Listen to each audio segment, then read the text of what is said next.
material audiovisual ha sido elaborado con fines educativos como parte de nuestro compromiso con la formación académica en el ámbito universitario. Mi nombre es Lidia Quispe Pulido, estudiante de la carrera de enfermería en la Universidad César Vallejo. La educación es el arma más poderosa que puedes usar para cambiar el mundo. Education is the most powerful weapon you can use to change the world. Nelson Mandela. El contenido que presentaremos ha sido desarrollado por estudiantes de la Universidad César Vallejo y está enfocado en el cuento Paco Yunque, con el objetivo de visibilizar cómo la discriminación representa un mal silencioso que afecta tanto a niños como a jóvenes en el entorno escolar. Lamentablemente, los esfuerzos por erradicarla aún no son suficientes. Esta problemática se alinea con los Objetivos de Desarrollo Sostenible de la ONU, especialmente la ODS 10, que busca reducir las desigualdades, y el ODS 16, que promueve instituciones justas, inclusivas y responsables. En ese sentido, el entorno educativo debe ser un espacio que garantice la equidad, el respeto a la diversidad y la protección de los derechos de todos los estudiantes sin excepción. Esperamos que este recurso no solo informe, sino que también inspire el cambio y promueva un entorno educativo más justo y equitativo, construyendo así el desarrollo integral de los estudiantes, tal como se refleja en el relato de Paco Yunque, obra del destacado autor César Vallejo. Comencemos. Buenas tardes con todos, me presento, yo soy Rómulo Sauricio Guamani Fonseca de la Escuela de Derecho y hoy día vengo a contarles de una gran anécdota, una anécdota que nadie sabía de don César Vallejo. Lo titulo como un destello de fe en medio del dolor, un camino casi hacia el sacerdocio. César Vallejo, desde su infancia en el pequeño y frío pueblo de Santiago, él vivió una religiosidad intensa, una religiosidad profunda, una religiosidad arraigada en su entorno familiar. Su madre, la mujer que le había dado la vida, una mujer piadosa y devota de fe, le había transmitido al pequeño Vallejo una esperanza, una demostración de fe mediante los rezos sinceros y el amor por lo divino. Sí. A través de ella, Vallejo aprendió a asistir a las misas, a rezar, a imaginar el cielo. Cuando él imaginaba, se provoca un hermoso deseo a partir de eso.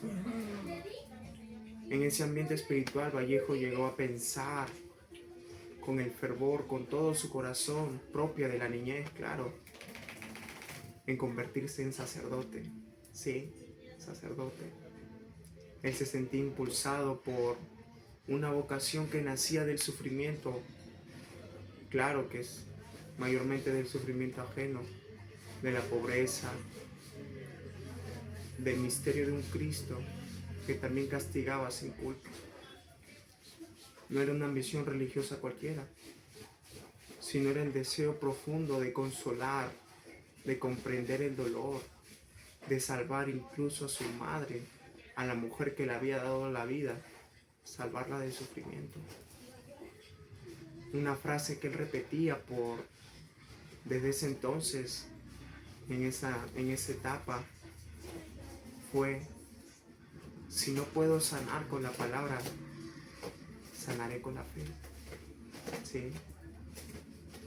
Sin embargo, al crecer, la vida lo enfrentó con una realidad, una vida muy cruel en ese momento, una realidad cruel por decirse así, una realidad muy dura, una realidad contradictoria.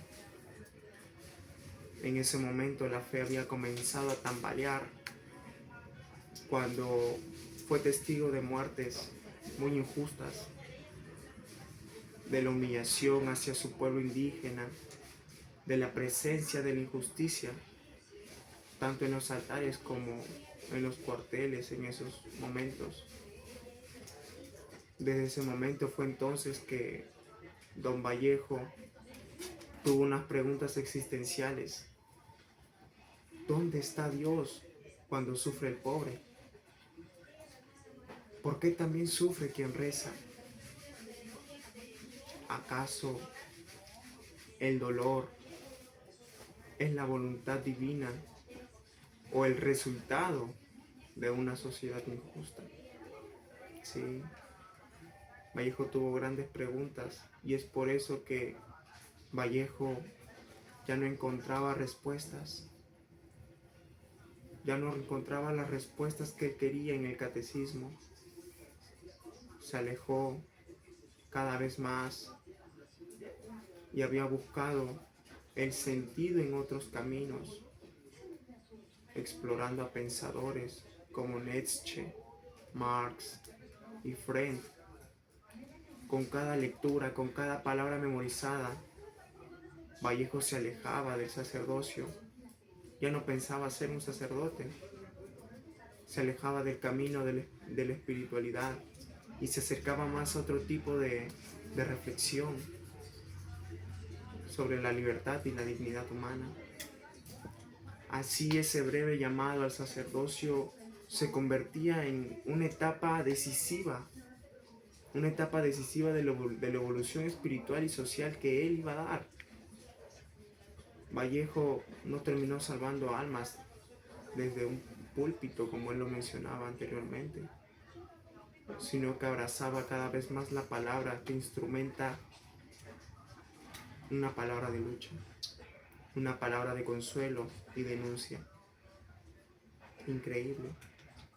Ahí nos damos cuenta cómo don César Vallejo, un hombre que se hizo leyenda, un hombre que pasó a la historia, gracias a sus escrituras y grandes poemas, casi se convierte en sacerdote.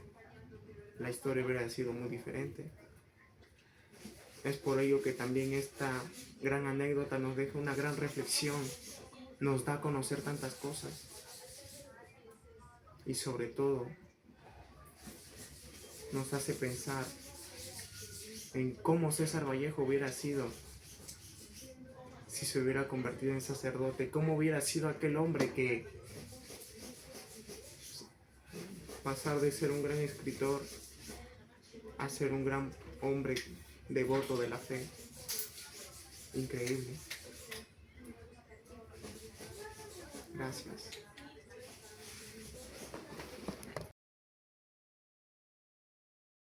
Mi nombre es Jordan Romero Herrera, soy de la carrera de Administración de Empresas. Bueno, podemos ver que en el cuento de Paco Yunque de César Vallejo se presentan varias situaciones de desigualdad e injusticia que reflejan la sociedad peruana de la época. Dos de estas situaciones son maltrato y humillación por parte de Humberto Grieve. Humberto, el hijo del patrón, somete a Paco Yunque a abusos físicos y psicológicos en la escuela. Esto refleja la crueldad de una sociedad que legitima las diferencias de clases y permite que los poderosos pisoteen a los más débiles. Un ejemplo claro es cuando Humberto de la nada le roba la tarea a Paco y la presenta como si fuera suya, recibiendo elogios del maestro. Otra, inacción y complicidad del profesor, podemos ver que el maestro de la escuela no interviene ante los atropellos de Humberto Grieve hacia Paco Yunque.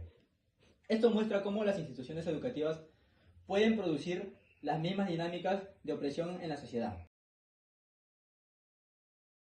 Mi nombre es Omar Anthony Martel Vela, estudiante de la carrera de Ingeniería de Ciberseguridad.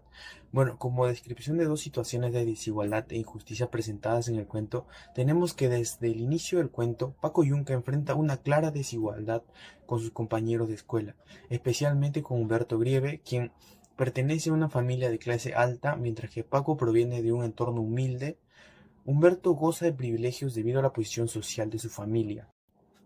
Esta desigualdad se refleja cuando Humberto, a pesar de llegar tarde al colegio, no recibe ningún castigo por parte del profesor, mientras que otros niños, como Antonio Gaestres, son castigados por la misma razón. Esta injusticia resalta cómo las diferencias económicas y sociales determinan el trato que reciben los niños dentro del sistema educativo. Otra situación de desigualdad e injusticia se presenta cuando Paco, al ser hijo de la sirvienta, es constantemente humillado y maltratado por Humberto Grieve. A lo largo de la historia, Humberto pega a Paco sin consecuencias, mientras el profesor y los demás niños le permiten su comportamiento violento porque Humberto tiene el poder debido a su familia. Esta situación es completamente inaceptable y refleja cómo la falta de intervención y el abuso de poder perpetúa con la violencia y la discriminación. La gravedad de la situación aumenta cuando, al final del cuento, Humberto se apodera del trabajo de Paco, presentándose como suyo y el profesor la valida sin cuestionarlo. Esta acción no solo demuestra la impunidad de los niños privilegiados, sino también la falta de responsabilidad y justicia por parte de la institución educativa. La complicidad del profesor y la inacción del abuso son ejemplos claros de cómo las instituciones pueden fallar en garantizar un entorno justo. Esta falta de justicia y la impunidad que permite que los más desfavorecidos sigan siendo oprimidos va contra los principios de la OCDE 16, paz, justicia e instituciones sólidas que promueven el acceso a la justicia para todos y el fortalecimiento de instituciones responsables y transparentes. Es esencial que las instituciones educativas actúen con justicia y protejan a los más vulnerables y garanticen un trato igualitario para todos los estudiantes sin importar el origen social. Mi nombre es Diego Pérez Alvarado, soy estudiante del UCB, de la Escuela de Psicología. Como caso 1 tenemos la pobreza extrema y inseguridad en zonas urbanas del Perú 2025. En distritos como San Juan del Lurigancho, El Agustino o Villa María del Triunfo, muchas familias viven sin acceso a servicios básicos, con altos niveles de desempleo y inseguridad. Esta realidad refleja una profunda desigualdad estructural, donde la vida digna parece un privilegio y no un derecho. Vallejo da voz al sufrimiento del pueblo marginado, del obrero maltratado y de la humanidad doliente. Su denuncia social cobra vigencia al observar que casi un siglo después los mismos problemas persisten: hambre, injusticia y abandono. En el caso 2 tenemos la discriminación a migrantes venezolanos en el Perú. Actualmente, más de 1 millón de venezolanos residen en el Perú. Muchos enfrentan xenofobia, explotación laboral, estigmación, pese a sus esfuerzos por integrar y aportar al país.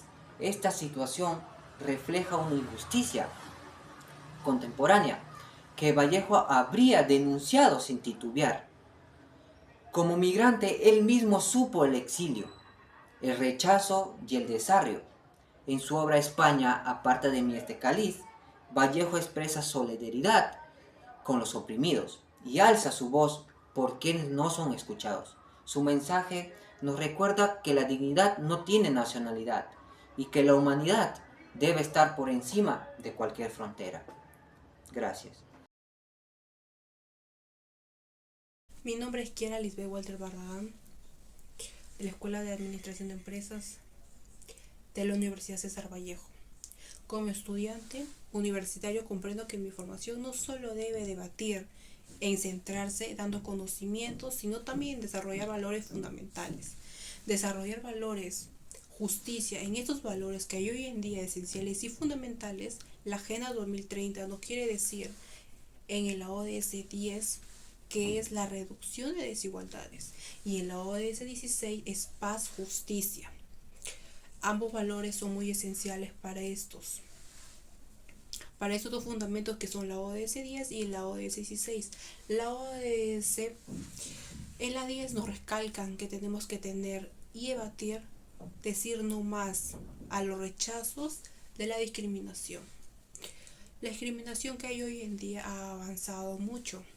Tenemos que tener barreras, tenemos que desplazarnos, así poder adjuntar algunos propósitos, barreras y esenciales para poder uno salir adelante. Mi punto y rol de vista al rechazar la discriminación pasa a apoyar mis compañeros dando más iniciativa y apoyo y condición social a todas las personas para que promuevan y tengan consideración que en esta ODS 10 y ODS 16 tiene buenos fundamentos para poder saber más sobre aquellos valores que nos dan hoy en día. Gracias. Muy buenos días, soy el estudiante Gabriel Andrés Navarro Herrera de la carrera Ciencia del Deporte y hoy quiero declamarles un fragmento del poema Los Heraldos Negros. que guarda un profundo vínculo con la experiencia de Paco Yunque. Espero les guste.